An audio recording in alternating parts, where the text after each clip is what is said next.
Hello, everyone. This is Pal Ponder on Weather coming at you with another video. In this update, I'm going to go over the overall January pattern. I've been getting a lot of questions on how January is going to play out, so I put together my overall thoughts.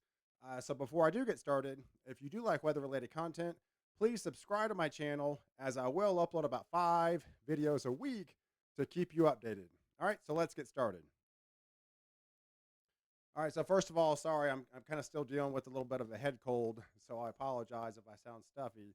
But here is, let's start off with the temperature map and how January has played out so far. So we're only 3 days in, but you can see most of the cold has been predominantly out west, where been getting some 10 to 20 degree below normal temperatures out west, a couple degrees below normal down to central, but well above normal in the southeast and the eastern part of the United States, and about 2 degrees below normal so far for January. So here's the teleconnections, and I kind of look at the EPO and the WPO more prevalent as we get deeper into winter. And you can see the Eastern Pacific Oscillation has been well positive, and that's why it's been extremely warm in the east. And it's going to remain positive throughout at least the first half of January. And you can see, but it's actually trending southward. And by the 20th of the month, it starts to flatline. And as well as the WPO, the Western Pacific Oscillation, you can see its downward projection as we remain being colder out west. But as we start getting into the second half of January, we start seeing it kind of lift upward as we start possibly making a push of some of that colder air just a tad bit further east. So let's look at the NAO and the AO. So this is not as prevalent as the EPO, as the WPO deeper into winter, but it still shows that downward trajectory of it potentially going neutral by the middle of the month. Okay, so let's take a look at the MJO. All right, so this is kind of a driving force and I put out the phases. And so right now, obviously, we've been well warm in the east and cold in the west. And that's what signifies we're essentially basically in stage 3 of the MJO. Now, you can see this propagating. Now, this is a map of the next 2 weeks. Okay, so as this swings into phase 4 and 5, yes, you're going to warm up even further in the eastern part of the United States, especially by next weekend, because we'll be locked solidly in phase 4 and phase 5 of the MJO. And you can see it predominantly warm for the central and eastern part of the United States. But as we get into the second half of January, now we start seeing that transition into phase 6. And eventually by the 18th or the 20th of the month, that's when I start thinking we're going to start seeing some changes. It starts to propagate into phase 7, where we start getting that colder push in the northern part of the United States of colder air, still warm in the west and the east. But as we go deeper into January, possibly by the end of January, we get into phase 8 of the MJO. And you can see then we're starting making that transition into a warmer western part and a colder central and eastern part. Okay, so let's walk through this. So here's another piece of the puzzle, which is the Southern Oscillation Index. Now, this is the 30-day and the 90-day moving average. So what's going on here? This basically signified there was a weak Modoki El Nino first prevalent in the middle of November, and this was a 2-week lag. And by December, you saw the elevated rainfalls in California. And then you saw even Las Vegas had their 9th wettest year on record. And so we're seeing some of these rainfall totals in the southeast. This is the next 10 days. Does not signify an Enzo neutral pattern. This is a Modoki El Nino pattern. We wouldn't be getting this. January's like one of the driest months there is. And for the next 10 days in the southeast, we're picking up 2 to 4, 4 to 6, 6 to 10, 8 to 10 inches of rainfall in parts of the southeastern part of the United States, with the warmer phase 4 and phase 5 tapping into that warm water vapor and the elevated SOI index. And so what's happening is it's a very rare case. And so you'd have to actually go back to 1993. So, you know, the oceanic El Nino index does not classify this as an El Nino, but the SOI is a signifying that it is, and it's a very rare case. So the last time that actually transpired was back in 1993, a long time ago. And so what the NJO looked like back then, back in 1993, is kind of like what it looks like right now.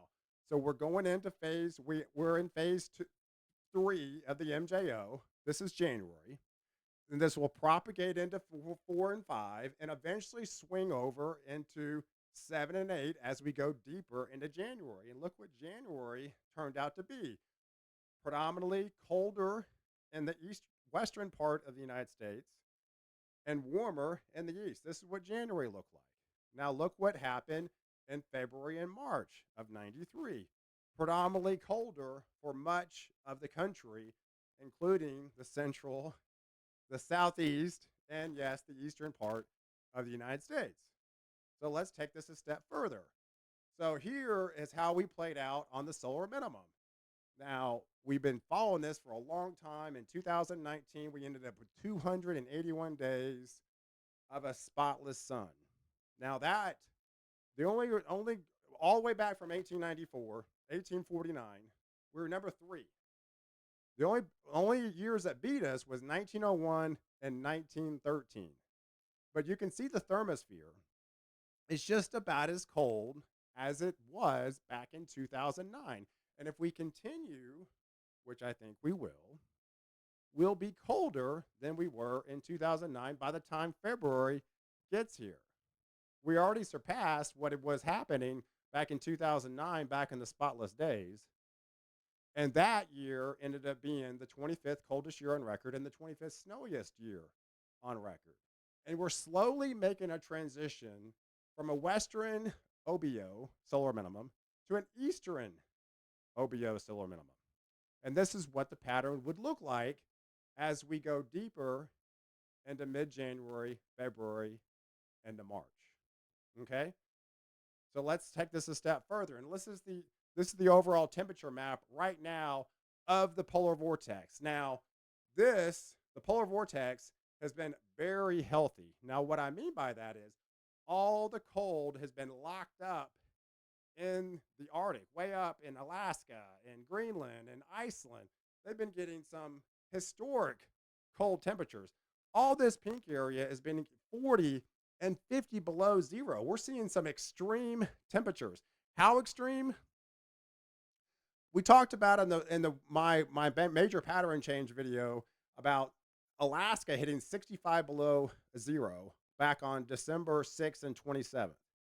Now, the last time that occurred was all the way back in 2012. That's the coldest in 8 years in the Northern Hemisphere.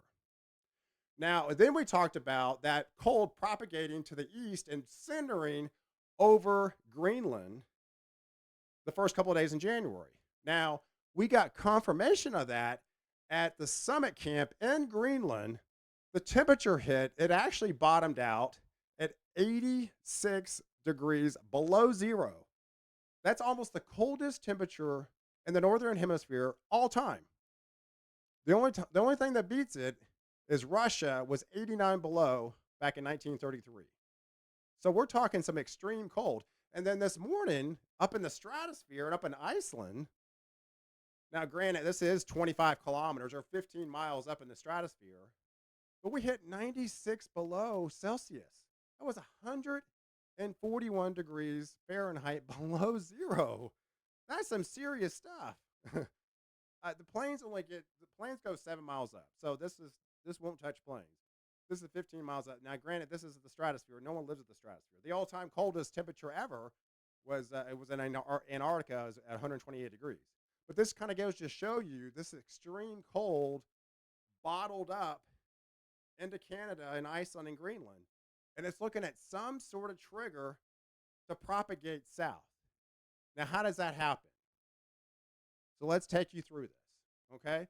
So here's the latest anomaly temperature map of the European model showing we're locked into phase 3, going into phase 4. This is Monday. temperatures well above normal, 5, 10, 15 degrees above normal.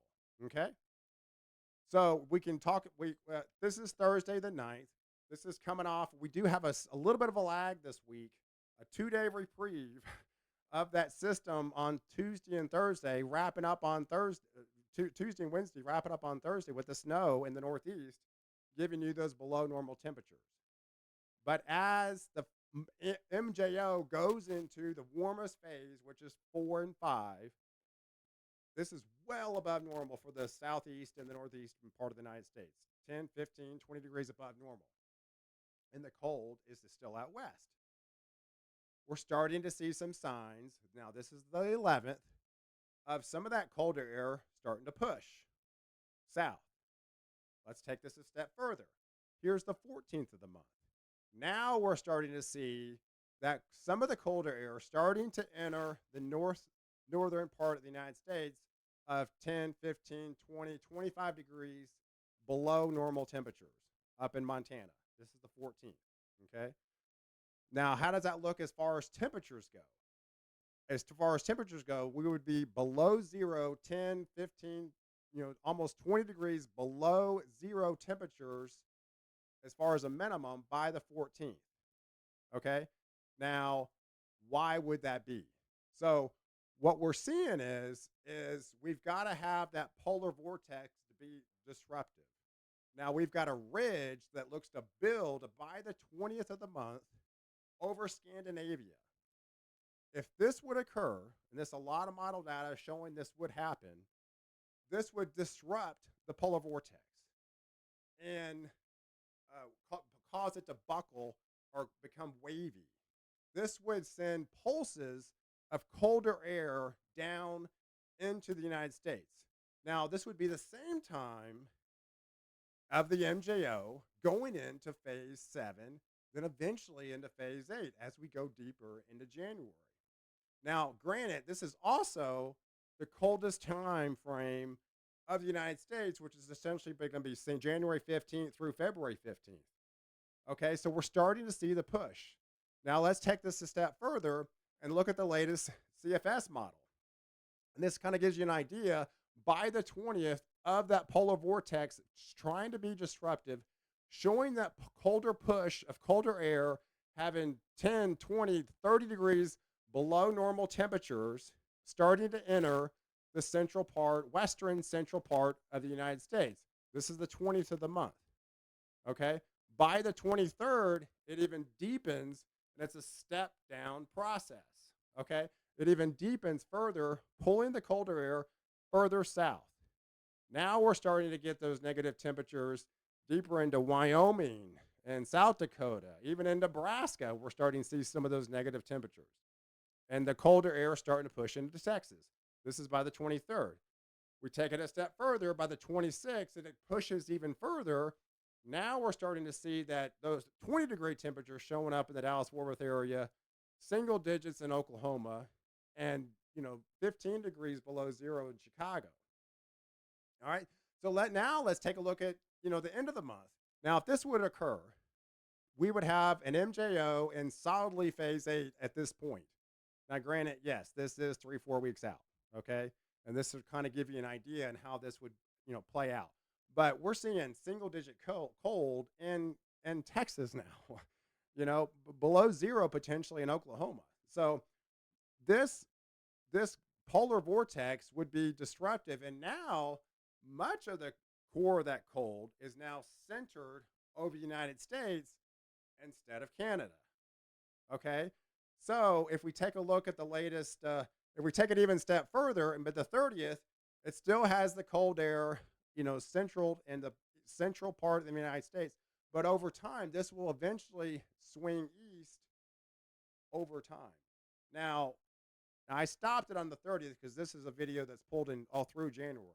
Now, if we're going to extend this even further south, we'd have to get the MJO into phase 1 and especially into phase 2 if we're going to get that cold to push all the way deep into the southeastern part of the United States and especially into Florida. I don't think it happens in January. Okay. So if we take a look at the latest Euro Weekly, Now, this is the next 30 days of snow. Now, if we have a negative EPO, a negative WPO, we have an elevated SOI index bringing abundant amount of moisture. We have the NAO and the AIO potentially going negative at that time. That would essentially slow down the west east flow of these systems. It would have more time to tap into moisture from the southwest flow off an elevated SOI index. It would be able to propagate, putting the snow further south. Now we're talking, we have snow potentials into the deep south, and then much of Texas into Arkansas, Tennessee, Kentucky, parts of the year that have not seen snow this year. So this will kind of just give you an idea and how my overall thoughts and how January is going to play out, and kind of want to give you a timeline and how and why this might occur. So if you did find value in this video, please share with your friends on social media, and definitely like this video, and please subscribe to my channel, and definitely catch me in the next video where I protect you before and after the storm.